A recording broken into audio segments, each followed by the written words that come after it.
ఓం శ్రీ గురుభ్యో నమ. ఓం శ్రీమాత్రే నమ. ఈరోజు మనం శ్రీ లలితా సహస్రనామ స్తోత్రంలోని 858వ నామం గురించి తెలుసుకోబోతున్నాం. ఈ నామం కల్పనారహిత. ఈ నామానికి మంత్రస్వరూపం శ్రీ కల్పనారహితాయై నమః. ఈ నామంలో అమ్మవారు కల్పనారహిత అని కీర్తించబడుతున్నారు. అంటే ఎటువంటి కల్పనలు లేని తల్లిగా అమ్మవారు కీర్తించబడుతున్నారు. కల్పన అంటే లేనిది ఉన్నట్టుగా మనం భ్రమించడాన్ని కల్పన అని అంటారు. అలాగే ఈ ప్రపంచమంతా, ఈ సృష్టి అంతా ఒక కల్పనయే. ఈ కల్పనను సృష్టించినది శ్రీ లలితా పరమేశ్వరి.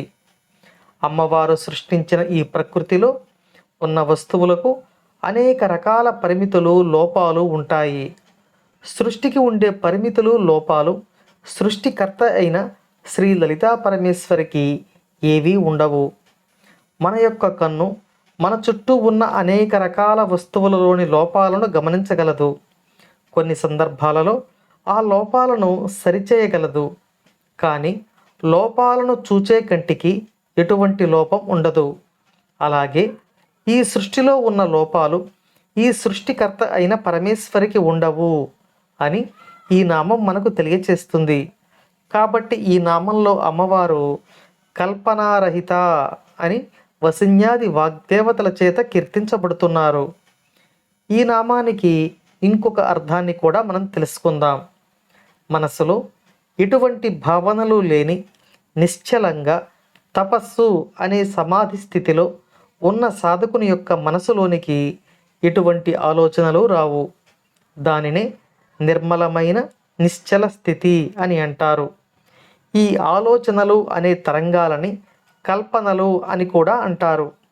ఈ ఆలోచన లేని స్థితి కల్పనారహితమైన స్థితి. అది పరబ్రహ్మ అనుభవాన్ని పొందే నిర్వికార స్థితి.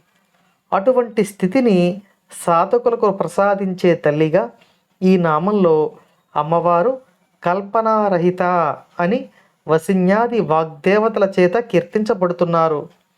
అమ్మవారి అనుగ్రహంతో ఇటువంటి స్థితి మనకు కూడా ప్రాప్తించాలని కోరుకుంటూ అమ్మవారి పాదపద్మములకు నమస్కరించుకుంటూ ఓం శ్రీమాత్రే నమః.